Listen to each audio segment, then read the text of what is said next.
There's a question we asked in the past. Here we speak of Elam Mishpatim. The Vav connects what was discussed previously to what we're discussing now, just as what was discussed previously mentioned was from Sinai, we're referring to the Aseret Dibros. The Jews, they prophesied, they heard it directly from Hashem. So the laws which are presented here of selling or purchasing a Jewish slave, these are all Sinai laws. I mean, you would think that after we speak of the 10 commandments, aren't there laws which seemingly would be more important? The first law is to communicate, rather than the person who steals and he's sold into slavery, that he sold for 6 years and he's freed on the 7th year. And if he says he wants to remain because he loves his master, his wife, his children, although they're not his children, that he put the all through his ear. Is that the first thing we should discuss right after we hit this Aseret Dibros? It's an obvious question. Let's talk about Shabbos, even though Shabbos is at 10 commandments. Let's talk about kashrus. Let's be on Lashon Hara.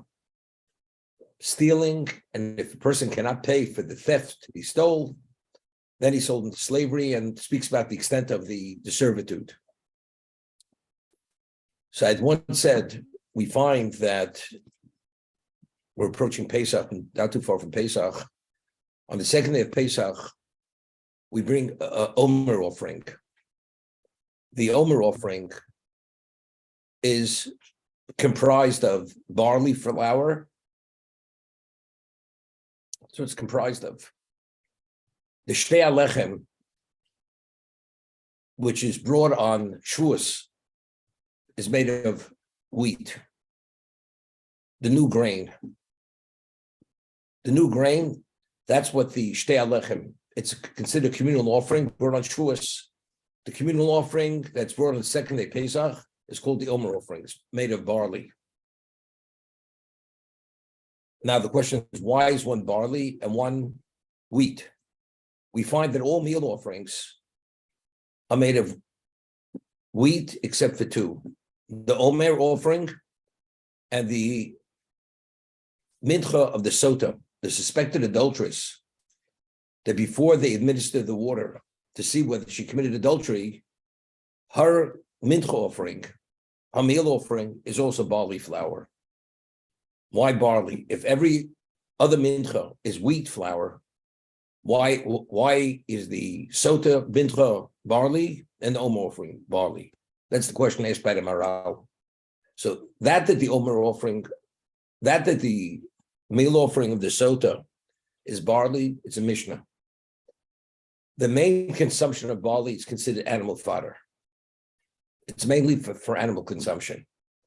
The sota who acted and behaved inappropriately, she definitely, by sequestering herself with a man which was not her husband, after being forewarned by the husband, and there's a question whether she committed adultery or not, the behavior is unacceptable. Even if factually later she's found to be innocent, it's unacceptable behavior. It's a breach of the relationship between the husband and wife. So how would you classify her behavior? Like an animal. So the Mishnah says, just as an animal, the fodder of an animal is barley, therefore her korban, because of the behavior, it's also barley. But what about the Omer offering? This offering's on the second day of Pesach, right after we left Mitzrayim. It was the time of Geula. Here we're on our ascent to Sinai. So Maral says, we find that, what was the classification of the Jew at Sinai? Adam. We achieved the level of Adam. What's Adam? We achieved the level of the pinnacle of our spirituality, and we were worthy and qualified to receive the Torah. When we left Egypt, at what level were we at? We're at the level of what a human being should be, at the level of the animal.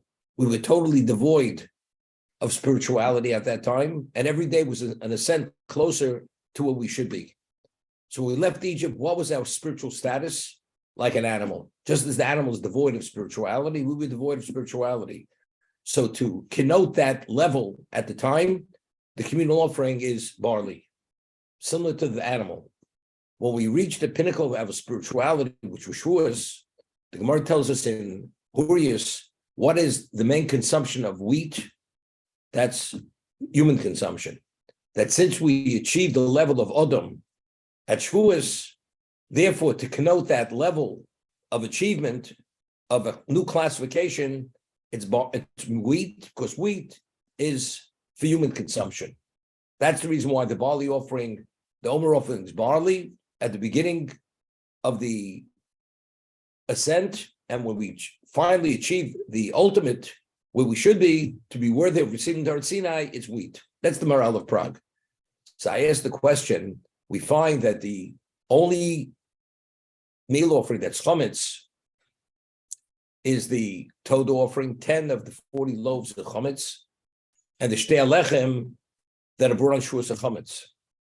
I mean, if here we're speaking about we achieved the ultimate level of spirituality, it was the pinnacle of spirituality, we qualified to receive the Torah Sinai, so it should not be chametz, because chametz always represents the what? The Yetzer Hara.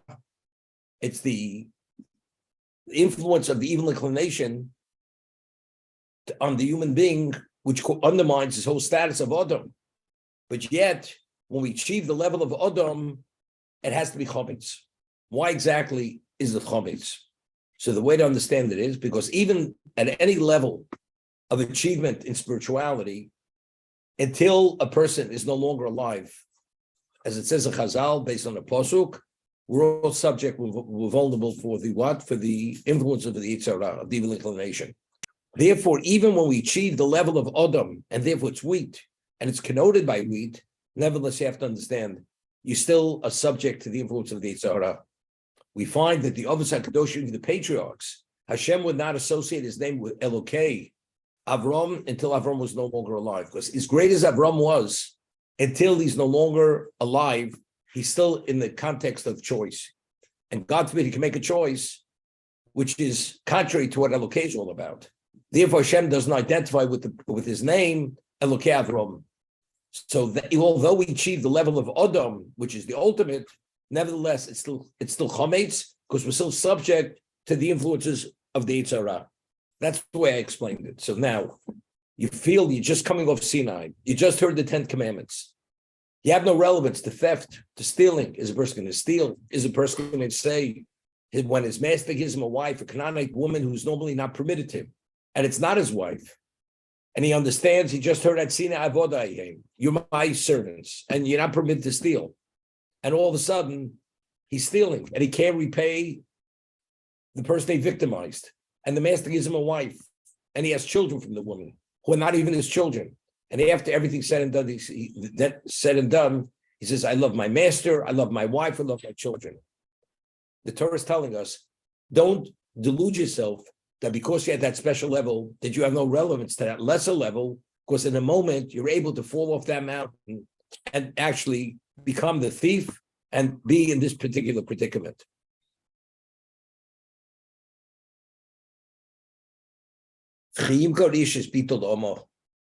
If the man sells his daughter as a maidservant,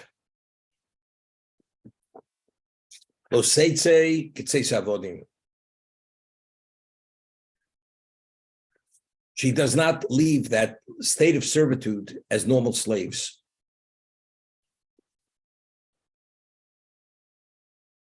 First of all, it says she should not go out as slaves. What kind of slaves? Jewish slaves or Canaanite slaves? Now, a Canaanite slave, as we mentioned yesterday, is a non-Jew who undergoes a conversion, but the conversion is to servitude as a to become a chattel. I'll give you an example. A non-Jew sells himself to a Jew in servitude. Unless he undergoes a semi-conversion process, all he has, he's indebted to work. Then he's a free man who's indebted to work for an employer, even if he paid for his value. The only time he owns him as a chattel is only if he undergoes a conversion. What's the conversion? He goes to a mikveh. As you convert a non-Jew to a Jew, they go to a mikveh, which qualifies as a mikveh. And when he immerses himself or she immerses herself, it's for the sake of to become a Canaanite slave. And it's done in presence of a Bezdin. As a convert converts, they accept all the yoke of mitzvos, to accept all the responsibilities to be a Jew. Here, the person is accepting to be the chattel of the Jew, which means when you become an Evet Kanani, whether it's a male or female, the person must assume all the obligations of a woman. Again, but you don't have to accept that. If you agree to be a Canaanite slave or maidservant, automatically that becomes your obligation. And if this is done, the person has like the semi-Jewish status. That's Kanani. And there, the slave, that person is a slave forever. The children that are born from that woman are Canaanite slaves. However, the master has the right to emancipate the slave. And if the master emancipates the slave, how is the slave emancipated? Identically, as a man divorces a wife. The only way a Jewish woman can be divorced from her husband, it has to be with a document, and the document has to meet certain criteria to be a document that will terminate that state of ownership. Identically as marriage, only that certain document can terminate that connection with the husband and wife. That document severs the connection between the master and the slave becomes a free man. A free man means not free as a non-Jew. You become free, you become Jewish. The person goes to the mikveh again, immerses himself, and now the person is a full Jew. That's how it's done. What about if a master chooses not to free a slave, the Canaanite slave, and the master goes and knocks out the slave's eye or knocks out a tooth, a permanent tooth? That is explicit in the Torah. That injury, which is sustained due to the master striking the slave, is a basis to be emancipated. And it's not only the eye or the tooth, anything which is considered a limb or a permanent part of the body, and the slave loses usage of that, that's a basis for emancipation. That's called Shein V'ayin. Shein V'ayin. It's spoken about either the tooth or the eye. So what about the father who sells the daughter into servitude? And we're speaking about now, the girl is a minor. She's less than 12 years old. So normally she's sold, as I said, like a male slave, Jewish slave at 6 years, she's 6 years. What happens if the master goes and strikes her and knocks out her tooth, a permanent tooth, or blinds her, or causes some other injury which she loses the usage of a limb, loses part of that limb? He has to pay damages. As you cause injury to any Jew, you have to pay damages. You have to pay damages to the girl. But it's not a basis for emancipation like a Canaanite slave. So it says over here, a father who sells his daughter as a maidservant. She's not emancipated as a Canaanite slave due to the loss of limb or tooth. She's not. Now the question is, which father will sell his daughter as a slave? We're talking about a Jewish father, his child. It's his child. Why would he sell his child into servitude? You know, it wasn't simple. People, they would fall on hard times, and they couldn't afford to support their children. It's like a person gives up his daughter for adoption. Here, the person, by selling into servitude, that was a means that the Jewish master would have to take care of her. As we said earlier, when you have a Jewish slave, the Jewish slave has to be treated like a prince. If a person has one comfortable bed, who sleeps in the bed? The Jewish slave or the master? The slave has priority. Quality food. Only enough for one, not for two. The slave has priority on that. So we're not talking about the slave. The master is not permitted to abuse that slave. He has to treat that slave even better than he would treat his own children. So the girl who's being sold into servitude is purely servitude. It's not slavery as we think about slavery. But what's the objective, as we'll see in a moment? That if the master should choose to marry the girl, he has a right to marry her. Meaning, when the father who has a right to marry his daughter, as long as she's a minor, when he gives his daughter to the master, a new act of marriage does not have to be done. If the master wants to convert the servitude into marriage, based on the original money that he given him, that money is considered the money for marriage. But we know that a minor is not able to marry herself. But if a father marries off a daughter, it's a valid marriage because the daughter is the domain of the father, and the father has a right to marry off his daughter as a minor. So over here, when he sells her into servitude to a Jew, that money which is given, if the master should choose to convert that servitude into marriage, he has a right to do. He has a right to do this. And if he does it, it's his wife. And the only way he's able to terminate that relationship, he has to give her a get. He has to give her a Jewish divorce. If he doesn't convert it into marriage, then she works 6 years. After 6 years, she goes free as an ordinary Jewish slave. What about he sells her when she's 11? She's a minor. She's only in the domain of the father as long as she's a minor. What's that? Once she reaches adulthood, which is when she's 12 years old and she reaches puberty. Once she goes into her own domain, the Torah says, then she's freed. She doesn't have to wait the full 6 years. A male slave, Jewish slave, could only be freed one of two ways. Either you work the full 6 years or you meet the Jubilee year. Let's say after the person is sold into slavery, Yovel is 2 years later, the Jewish slave is emancipated. When Yovel comes, that cancels the servitude. When it comes to the daughter who sold the servitude as a minor, she's freed one of three ways. She serves for 6 years. Yovel comes and interrupts the years of servitude, or she reaches adulthood during the 6 year period. That's another basis that she's freed. She no longer remains a servant once she becomes an adult. The effect of the sale of the father is only as long as she's a minor. Okay? So those say savodim. 1 second. Imra be'eni adoneo. If she's not liked by her master, what's the proof?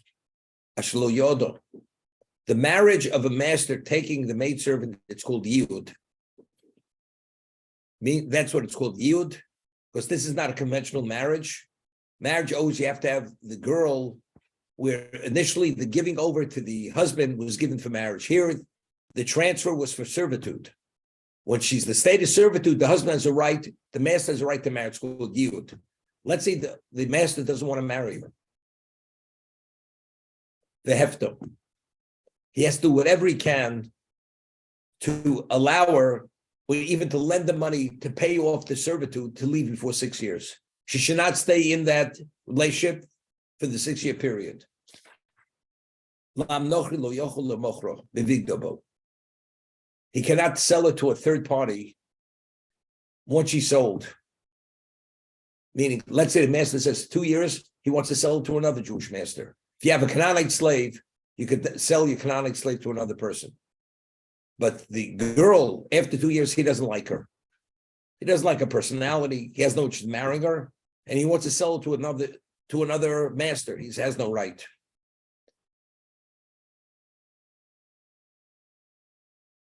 Why? Because since he's not interested in marrying her, he has to do whatever he can that she should regain her freedom, meaning to even lend her money or to let her buy herself out of the servitude to be a free woman.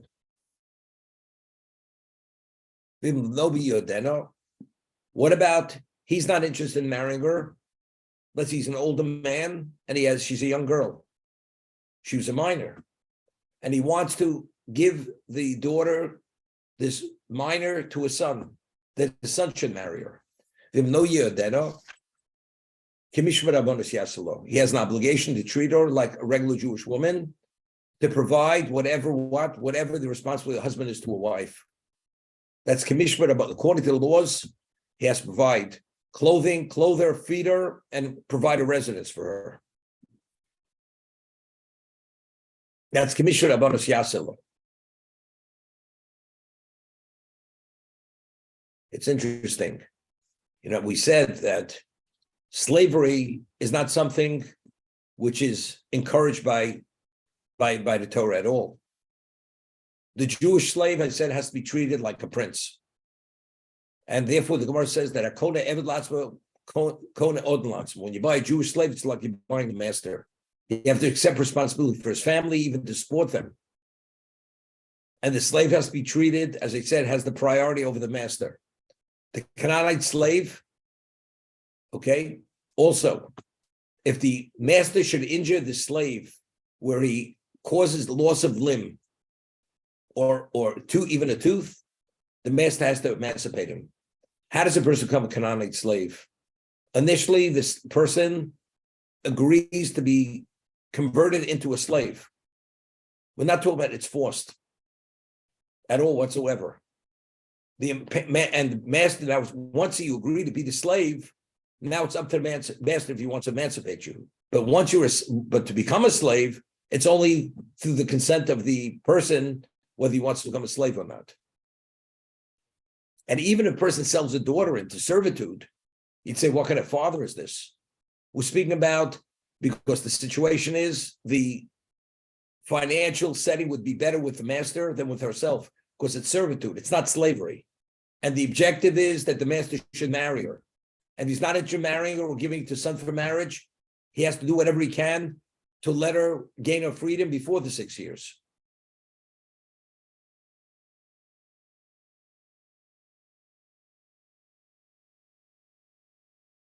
Let's say the master or the son of the master takes another wife, clothing, share sustenance, food, and the conjugal obligation, he has no right to deny her. Although he has another wife, he has other financial responsibilities, and that wife consented to marry him. She didn't enter through servitude. One wife cannot infringe on the other. You have a full obligation as if she's your wife once you agree to marry her.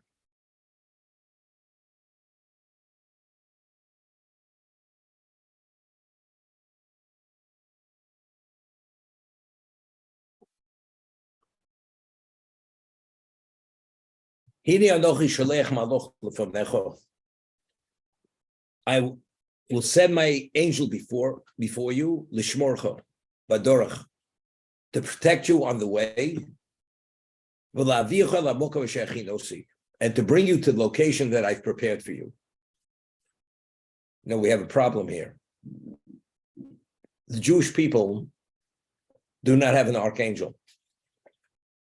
So what is God saying? I will send my angel before you to protect you and to bring you to the location which I prepared to you on your behalf. Hashem is bringing us. There's no malach. That there is an archangel separating us is an indication that we don't have that level of relationship. The nations of the world have archangels. Of course, Hashem has arm's length from them. Whatever relationship he has, it goes through the archangel. Klal Yisrael, we have no archangel. It's a direct relationship. So what does it mean over here? I'm sending my agent, my malach, to watch over you and to bring you. It seems to be that that indicates a distance between Hashem and Klal Yisrael. So Rashi over here explains, at the time of the Chet Egel, when Hashem said, I will destroy them, and even after he supplicates, and he's not destroying us, Hashem says, I will send my angel, because the Jews have become disenfranchised with the breaking of the Luchos. Hashem says, now the relationship is not the same. Moshe Rabbeinu supplicated Hashem afterwards that he has to take us himself. We're not interested in an angel. We don't want any distance between ourselves and Hashem. And Moshe, through his tefillah, was able to achieve that. That it was fully reinstated. That not only do we have Luchos Shnios, that we have a second set of tablets, Hashem agreed that he be the one to be directly involved with us, and there is no angel between us. But over here, when the Torah is forecasting that moment, that due to the Chet Egel, there was this distance, and that's why Hashem says, I will send my angel to oversee you and to protect you and to bring you into the land. Take a look at Rashi. Kan is basru shelachto shasim lachto. Here they're being informed in the future they're going to sin. Ushchina omeres lahem kilo ala b'kirbecha. And Hashem says, I will not enter into your midst. Which initially, if not for Moshe's tefillah, that would have been the reality. Ashchinosi.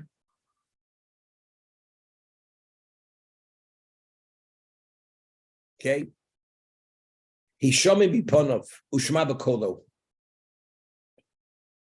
You have to be careful in his presence, and you must heed his voice. Al tanago. Don't defy him. Kilo yisa pishachem. Because he will not tolerate your defiance or your sin. Kishmi b'kirbo. Because since he represents who I am, therefore he doesn't have the leeway, the right to what? To forego my honor. Rashi. Kilos b'shem eino melumet b'kach. Shumenakat shein chotim. V'ot shu shliach ve'ose elish luchusi. He's my agent, and agent has to follow orders. Now let's understand.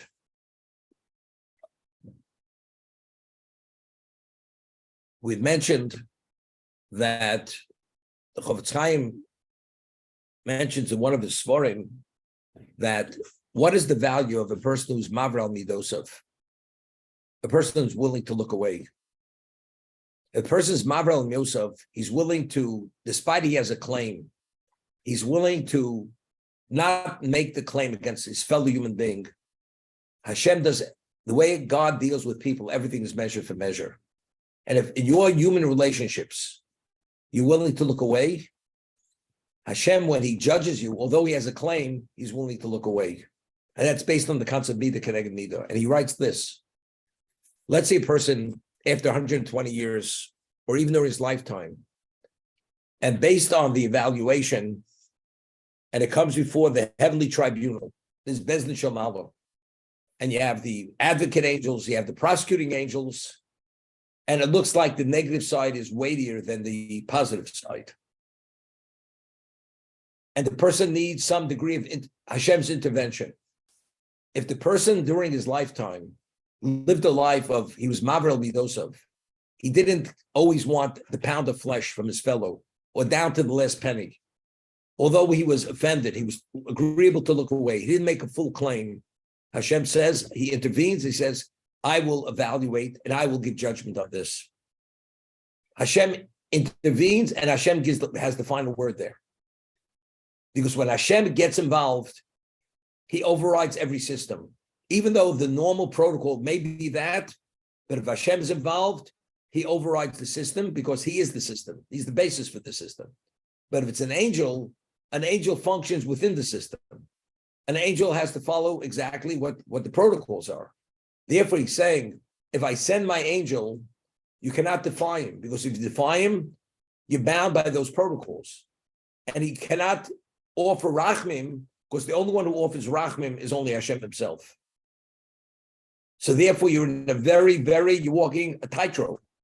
You better toe the line all the way, otherwise the consequence is going to be very serious. Moshe Rabbeinu was mispalel.